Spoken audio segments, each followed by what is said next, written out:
kweli kweli kwenye hii tasnia ya habari, lakini pia uko na vyanzo vya kuaminika mno, nafahamu hilo. Tukaona wacha tuje tugonge hodi kwako ili tuulize hizi taarifa kwako zimefikaje, then tuianzie kujadili hapo kwenda mbele. Je, itakuwa na maslahi gani? Ni kweli bodi ya ligi ni kana kwamba wamesalenda hivi kwa Young Africans na wanataka wasiende CAS ili wayamalize? Bado katika sosi zangu sijaipata hiyo taarifa, ndio ninaisikia kutoka kwako. Okay. Kwa hiyo pengine kama nitaisikia naweza nikazungumza kitu. Okay. Lakini kwa kufikirika tu kwa mazingira yaliyopo siwezi kushangaa kama itakuwa iko hivyo. Lakini pia ukisikiliza maelezo ambayo alikuwa ameyatoa mwenyekiti wa bodi ya ligi, ndugu Mguto, unapata picha kuweza kuona hili jambo lilikuwa lijiamuliwa kwa kufuata misingi ya sheria, kanuni, taratibu zilizopo.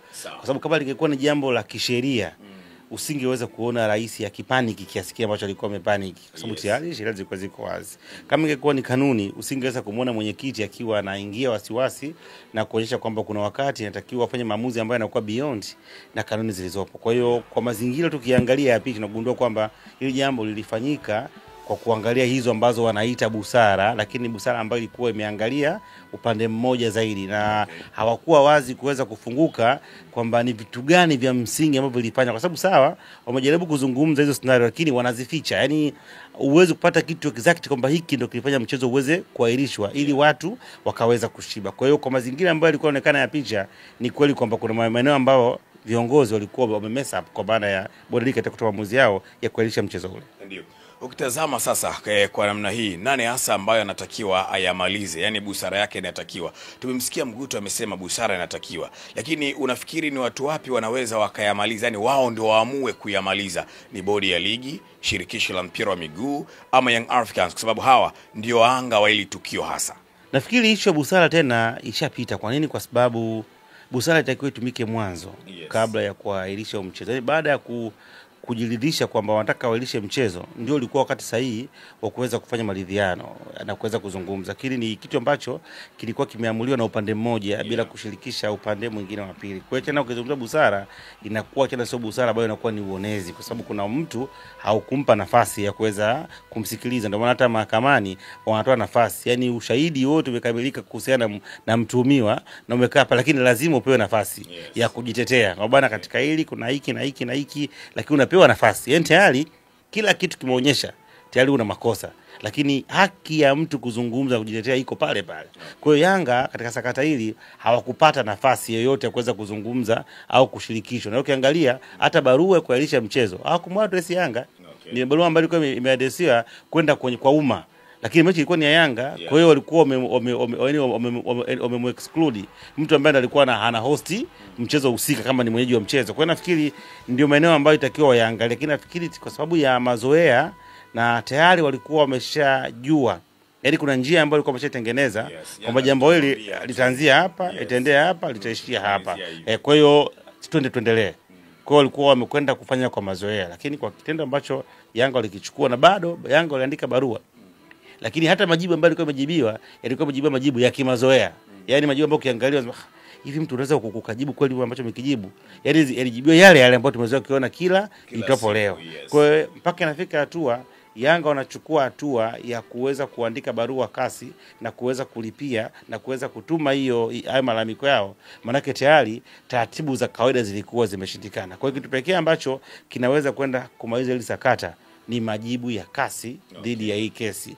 Kama ikionekana Yanga atakuwa hajakidhi au hana haki, ndio itakuwa ni mwisho wa sakata. Ikionekana kuna haki ya ziada kwa Yanga, itakwenda kupatikana. Lakini kwa maana kwamba kwenda kuzungumza hizi pande tatu bado haiwezi kuwa na nguvu, kwa sababu tayari limeshahama, pia limehama kutoka kwa viongozi au kamati ndani ya Yanga, limekwenda kwa mashabiki wa Yanga na wanachama wa Yanga. Utakuwa ni shahidi, umeweza kuona watu kutoka Zanzibar wametoa tamko, wao ni wanachama halali. Umeweza kuona Dodoma wametoa tamko, Dar es Salaam wametoa tamko, jana Morogoro wametoa tamko. Kwa maana yake ni kwamba ni kitu ambacho tayari tena kimeshahama kwa viongozi. Kwa hata kama ukisema leo hii umwite rais wa klabu ya Yanga, umwite si makamu wa rais uzungumze nao, bado kuna kazi kubwa tena kuliko wanachama ambao tayari walishabariki na walishaenda mbali kwamba sisi tunataka tupate haki yetu. Hata kama ikionekana kama pengine inatakiwa tufunyanganye point na kushuka daraja, wako tena wao ndio wenye timu sasa, na wao ndio wanachama wenye timu yao ambao wanalipia kada vitu vingine. Kwa hiyo nafikiri katika hatua hiyo ya kwenda kufanya hizo, yani resolution,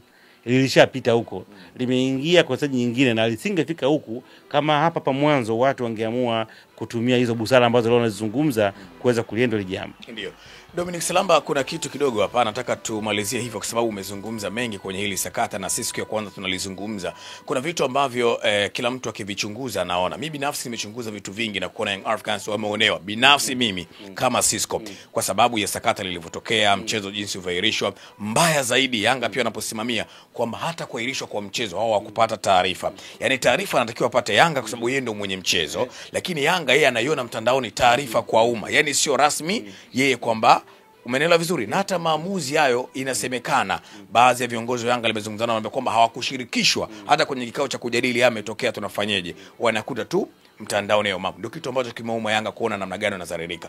Lakini sasa kitu kikubwa ilitakiwa busara ya rais wa TFF arudi kama baba wa mpira azungumze na hawa watu kwa maana bodi ya ligi ni chombo chake iko chini yake, Young Africans pia wako chini yake. Lakini kuna kauli mbili ambazo amezitoa. Siku ya kwanza wakati anaojiwa na EFM, si vibaya kuwataja, alizungumza kauli mbovu sana. Kusema ukweli kwa sisi wapenda soka na tuwezi tukazipamba pamba, ni kauli mbovu.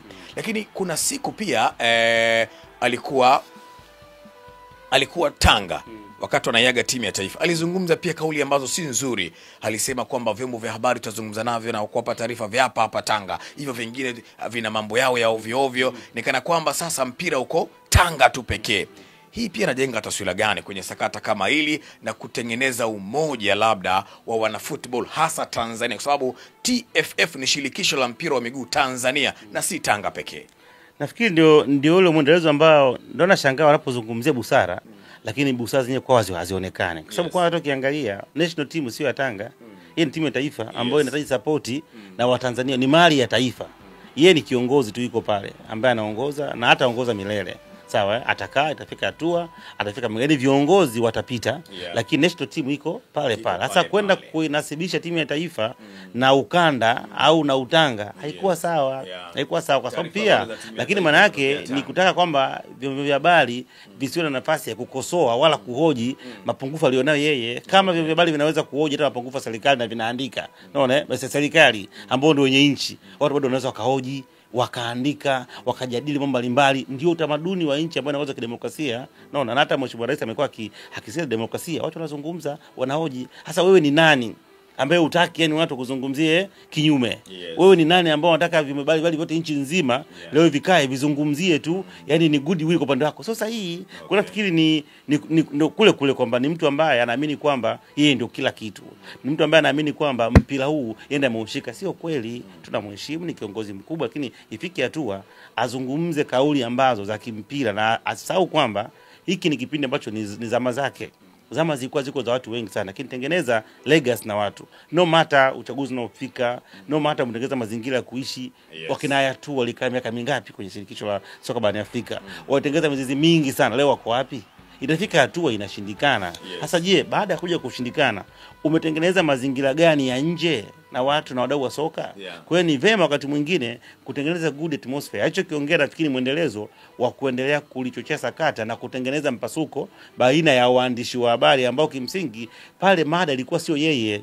Mada pale ilikuwa ni national team, ndio mada pale. Na pale palikuwa mheshimiwa naibu waziri. Issue ilikuwa national team, haikuwa afla TFF. Kama ingekuwa ni afla viongozi TFF, pengine angesema sawa. Popote ambako national team ipo ni mali ya Watanzania na Watanzania wote wana haki ya kuweza kupata taarifa za timu ya taifa popote pale. Yaani wewe una mamlaka sasa kwamba bali hizi tutapa watu wa Tanga tu.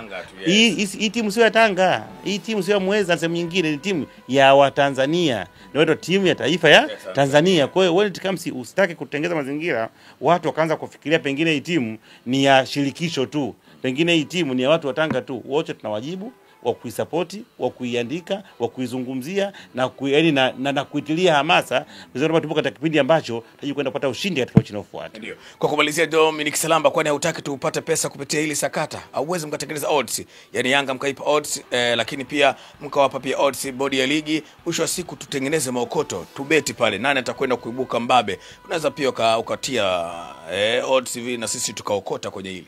Nafikiri odds zipo na hata leo hii tupo na odds nyingi. Yule leo hii tuna mechi nyingi za kimataifa kwa maana ya Afrika, lakini pia na kule Ulaya katika michuano ya kufuzu. Kwa hiyo alama zimekaa vizuri, lakini pia hata mechi yenyewe Taifa Stars odds zake zipo. Wala usiangeke hiyo mechi, kaangalie pale, iweke tu over 1.5, mambo yatakuwa mazuri. Lakini pia kwa leo hii ukitaka kujua, ungana nami kupitia Salamba TV baada ya muda mchache uweze kupewa free tips. Namna kujiunga ni kuandika nyota 150 nyota 50 nyota 1 leli, then namba ya kampuni 610 251 28. Baada ya hapo unaweka kiasi kwa siku buku, kwa wiki 1500 na kwa mwezi 1500, na wale VIP ni shilingi 30,000 kwa siku 5. Baada ya kufanya hapo unakuwa ni miongoni mwa watu ambao wanakwenda kufurahia na kujamvika na Salamba. Bana, hiyo ndio Jamvika na Salamba. Mimi naitwa Cisco, kiniita Nicholas John, utakuwa umeniita jina ambalo limepewa na wazazi wangu. Njoo tukujuze pia taarifa nyingi zaidi na zaidi. Huyo ni mwamba kweli kweli, mfalme wa maokoto, mwamba wa Jamvika na Salamba. Si mwingine bali ni Dominic mwana wa Salamba. Asante kwa wewe ambaye ulikuwa naso umeselelea matangazo ya Didi. Nyuma ya kamera yuko Odo Nuru. Kwa heri.